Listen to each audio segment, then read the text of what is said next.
Hello. Good morning. Good morning. Good to see you, Elon. It's been almost 6 years where I sat with you here in this platform with a great audience. It was your first trip to Dubai with your family. I hope you enjoyed it. Yeah, it was wonderful. Very much enjoyed it. I see my head is gigantic on the stage. My head has grown larger since we last met. Is it because of Twitter? Yeah, I don't know, perhaps. Twitter is certainly quite the roller coaster. Elon, just it's been 6 years. Within 6 years, we've seen a tremendous thing since our last conversation. We've seen the pandemic, Russian-Ukrainian war, development of Chat GPT. You launched Starship. You recently also acquired Twitter. Can I ask you this question? Why you bought Twitter? Why didn't you create your own platform? Maybe it was cheaper for you? I mean, I thought about creating something from scratch, but I thought Twitter would perhaps accelerate progress versus creating something from scratch by 3 to 5 years. I think we are seeing just a tremendous technology acceleration that 3 to 5 years is actually worth a lot.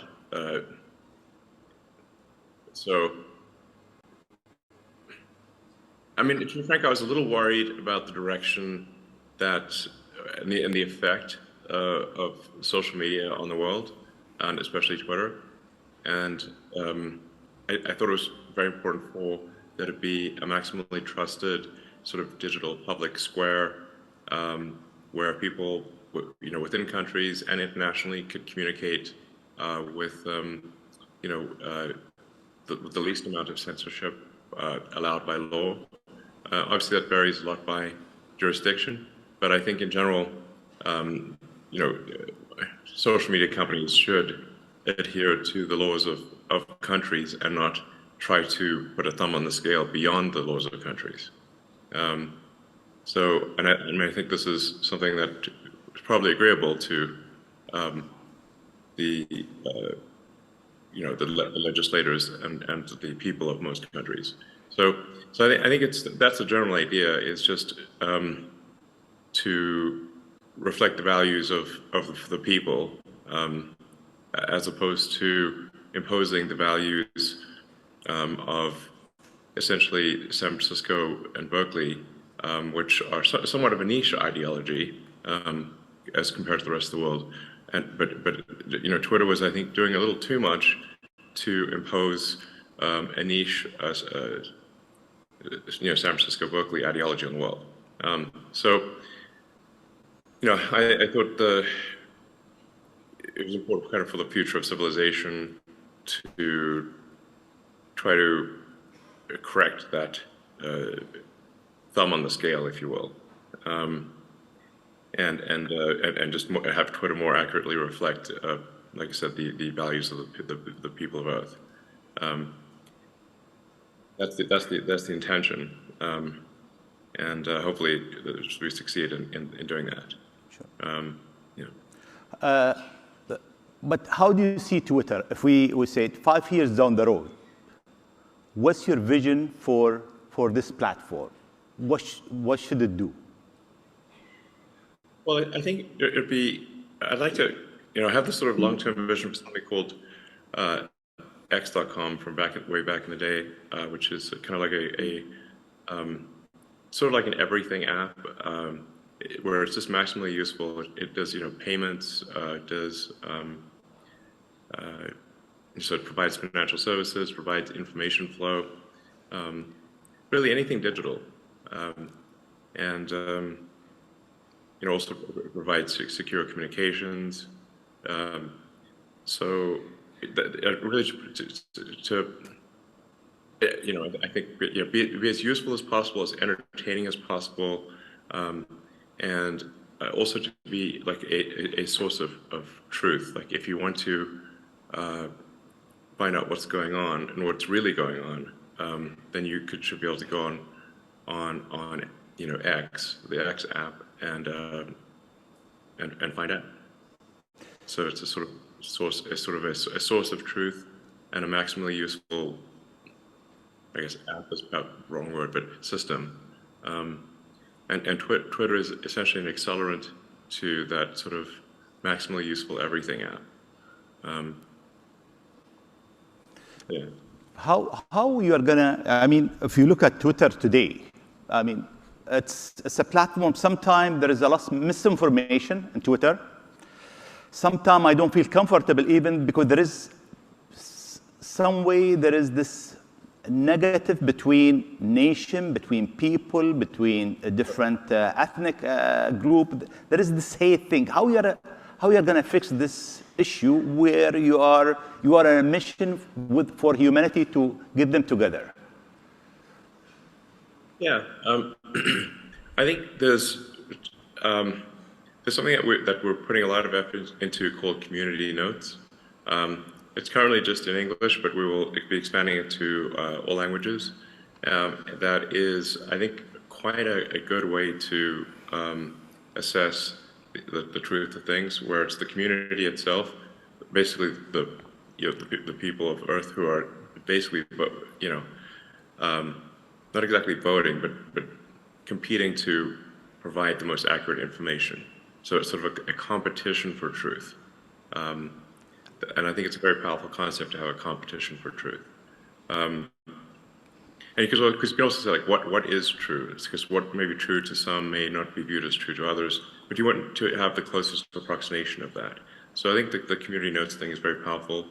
I think trying to have as many organizations and people and institutions verified as being legitimately those people and organizations is important.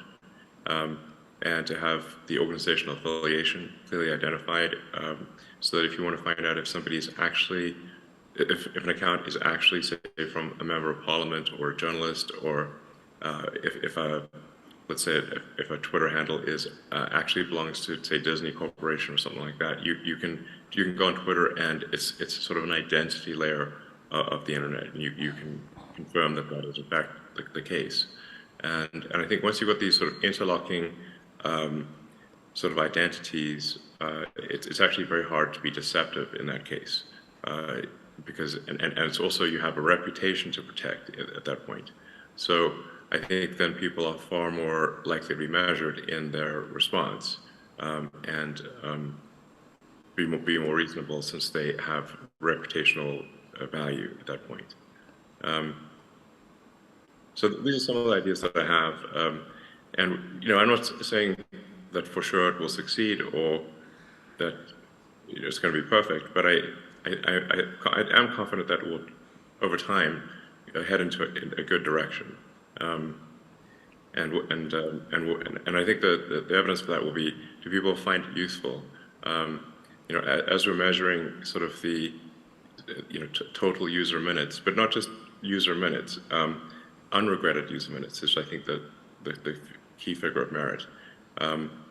Because while, for example, TikTok has a very high usage, I often hear people say, well, I spent 2 hours on TikTok, but I regret those 2 hours. I'm not trying to knock TikTok, but it's just, we don't want that to be the case with Twitter. We want to say, like, okay, you spent half an hour on Twitter, but you found it to be useful and entertaining and a good thing in your life. And ultimately be a force for good for civilization. That's the aspiration. Thank you. Elon, we have over 150 government within the World Government Summit, global leaders. They have 8 billion customers, their citizens.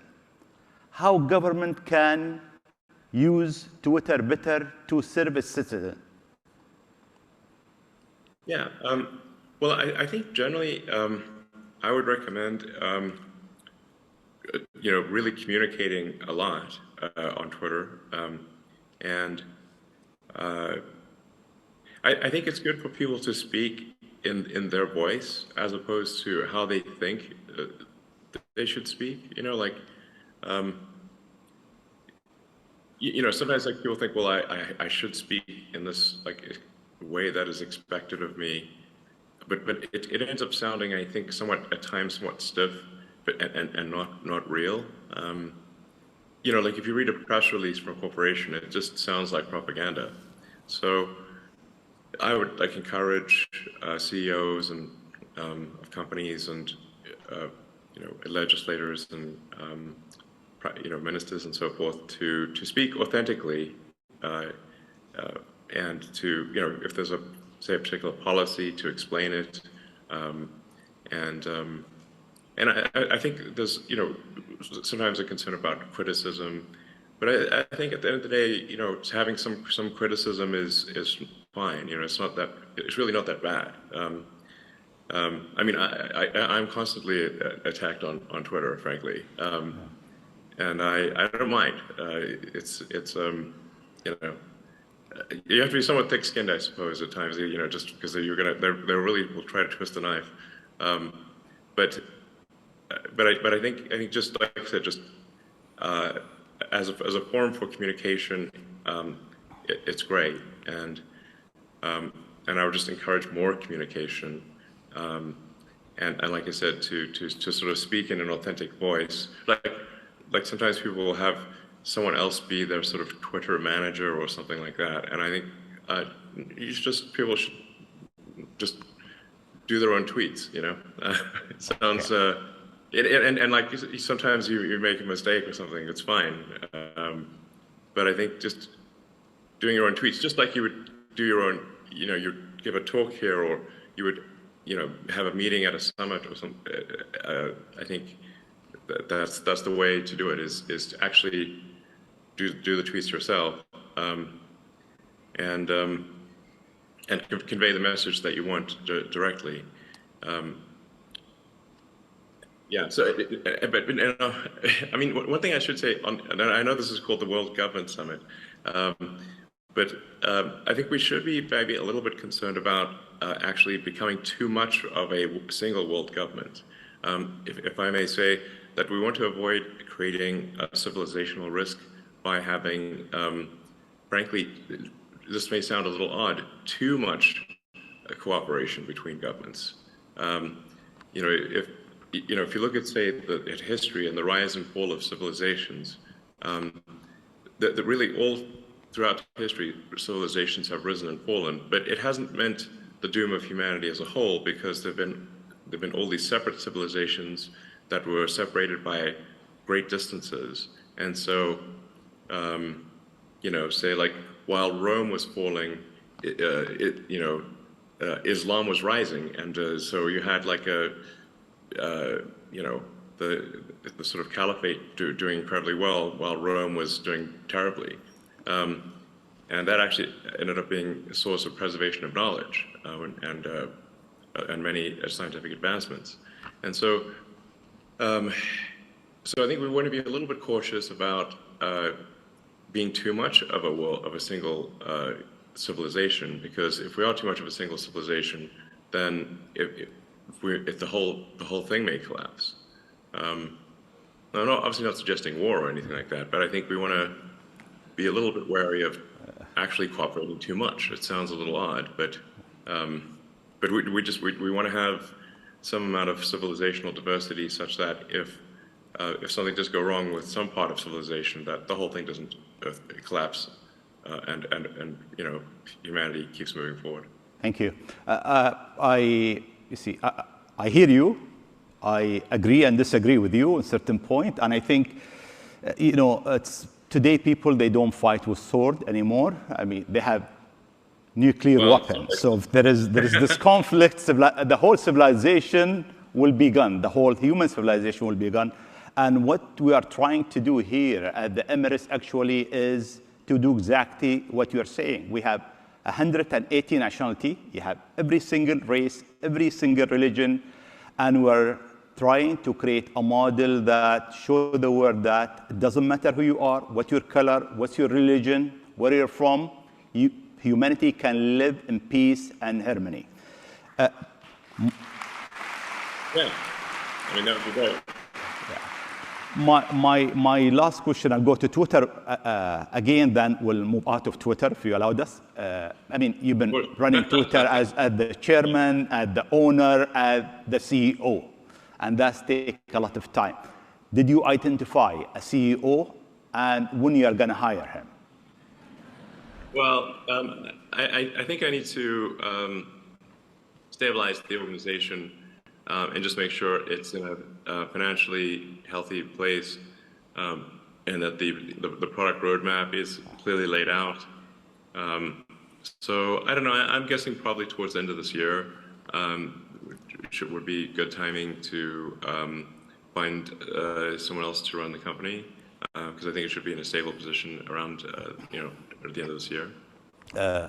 Elon, if we move to another subject, I mean, at the summit here, we have speakers who speak about state of the world, state of geopolitical of the world for the next 10 decades, state of the economy of the world, now and the next 10 years. If I ask you about the state of technology, if you can elaborate a bit and brief us, how do you see technology in the next 10 years from now? Let's see, 10 years, it's always difficult to predict technology with precision, especially over a 10-year time frame when it is changing so much. I mean, there's obviously the transition to sustainable energy with solar, wind, batteries, and electric vehicles. And that is, if you look at the percentage growth of that, that is a very high percentage growth. Although because of the massive industrial base of the current sort of fossil fuel economy, even if all, for example, if electric cars were 100% of production immediately, it would take 20 years to replace the fleet. So this is still something that is quite gradual. It's measured in at least a few, 30, 40 years type of time frame. On a more sort of near-term time frame, I think artificial intelligence is something we need to be quite concerned about and really be attentive to the safety of AI. You mentioned ChatGPT earlier. I played a significant role in the creation of OpenAI. Essentially, at the time, I was concerned that Google was not paying enough attention to AI safety, and so I, with a number of other people, created OpenAI.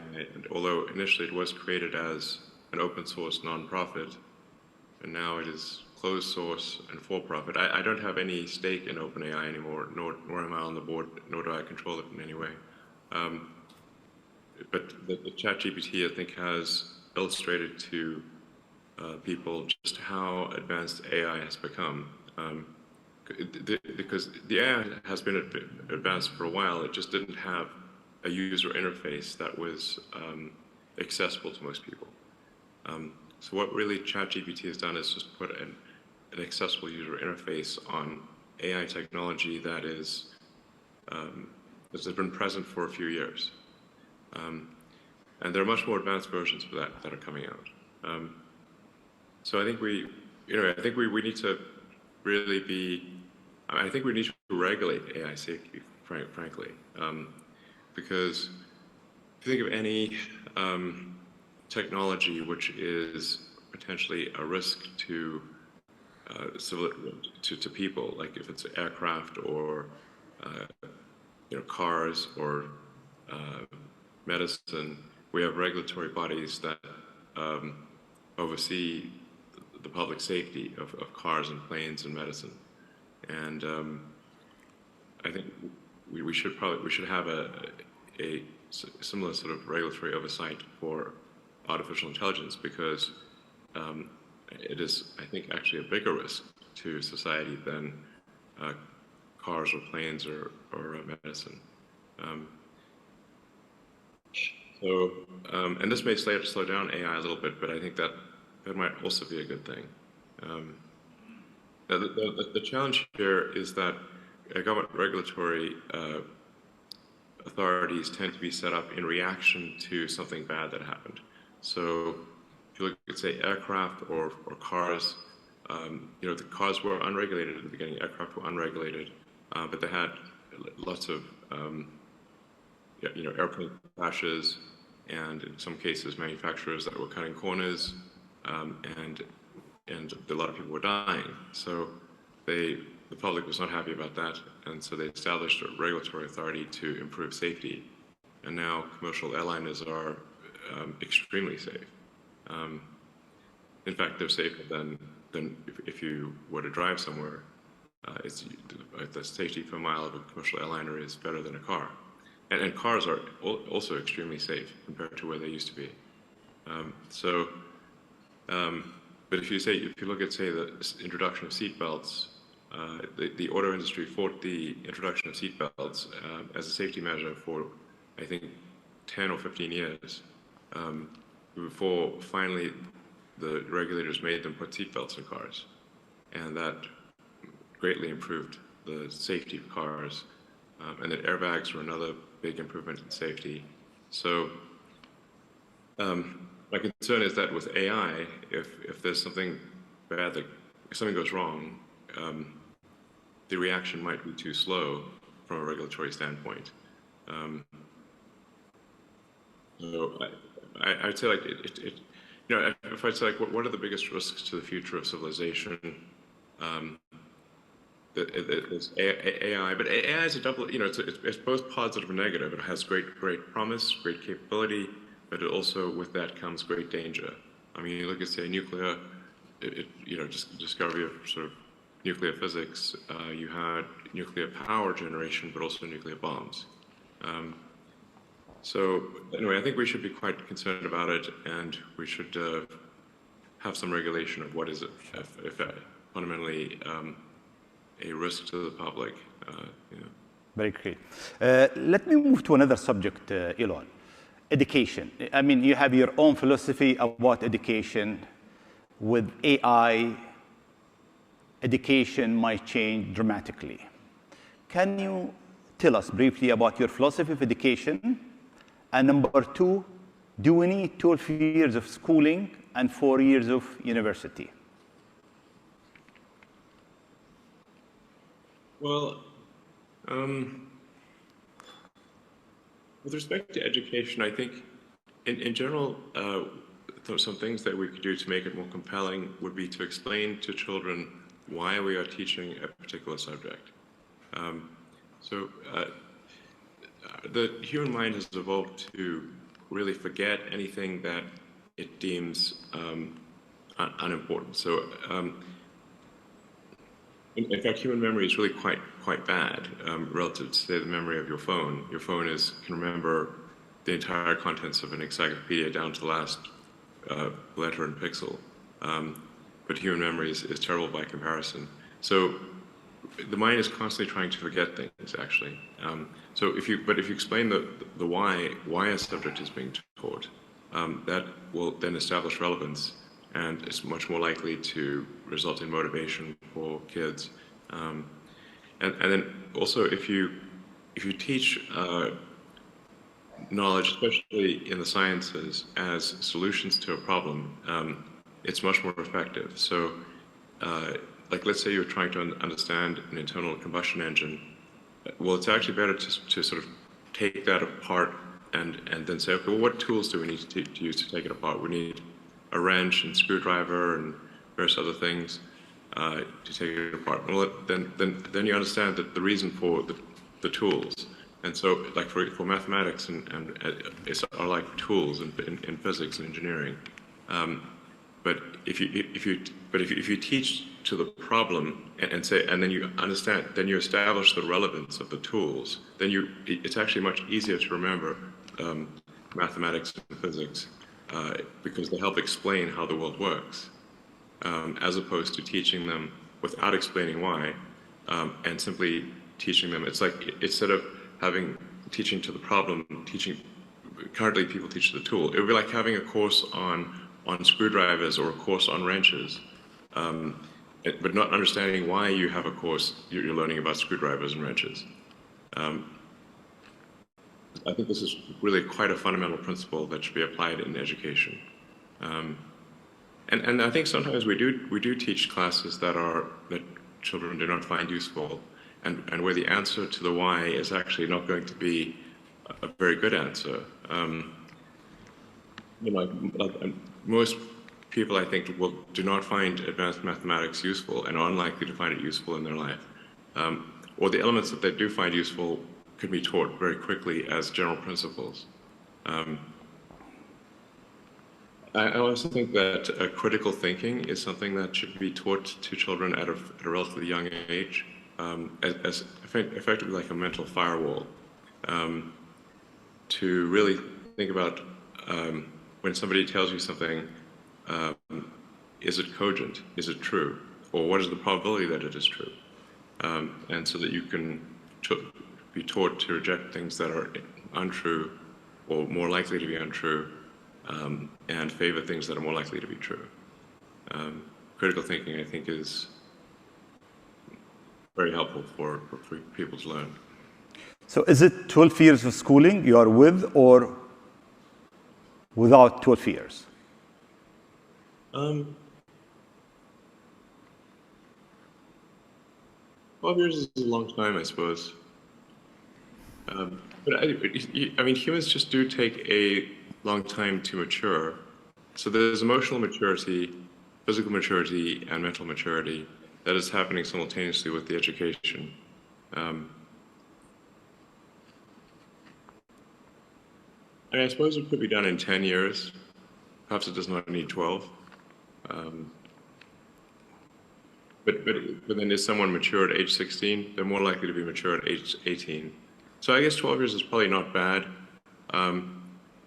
We probably don't need an additional 4 or 5 or 6 years in college or university. That seems probably excessive.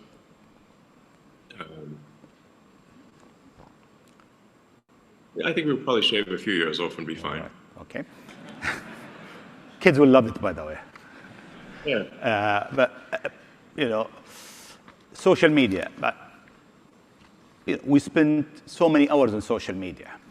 I mean, the average sometime in certain country, 3-4 hours on social media. And sometimes when we go to our kids, we see them spending also long hours. Part of it's knowledge.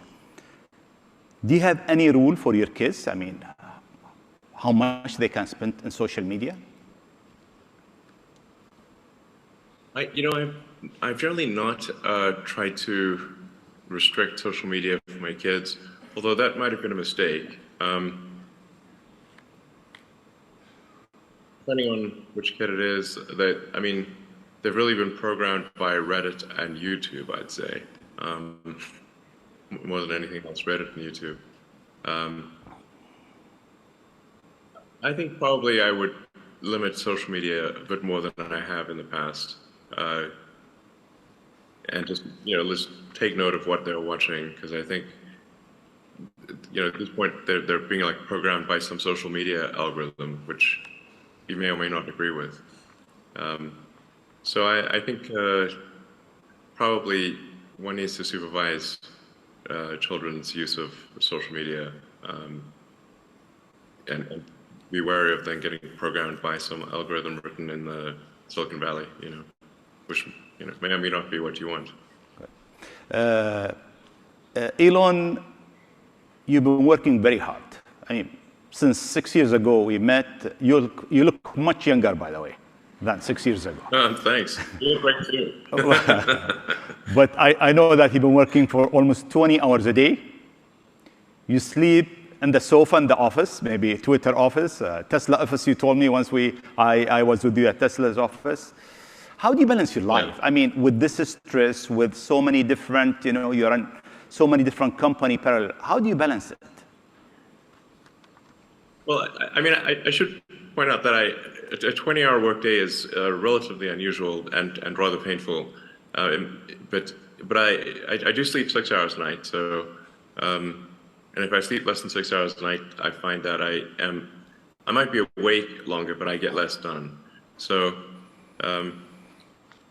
But I do work a ridiculous amount, I think, relative to most people, in that it's pretty much 7 days a week, and mostly from when I wake up to when I go to sleep. I'm not suggesting this is good for everyone, and I think, frankly, I would like to work a bit less than that. So, I think, if I look at, say, Tesla went through some very difficult times where it was on the ragged edge of survival, and really, if I didn't give it everything I got, I think the company could have easily gone bankrupt. It was really on the verge of bankruptcy for quite a while. I don't mean to suggest complacency at this point, but it does require much less work to operate Tesla now versus, say, in the 2017 to 2019 timeframe. And it's not at mortal risk of survival. It's achieved economies of scale that make it, not on the ragged edge of survival. And then SpaceX also has a strong team and is able to make a lot of progress, even if I spend less time there.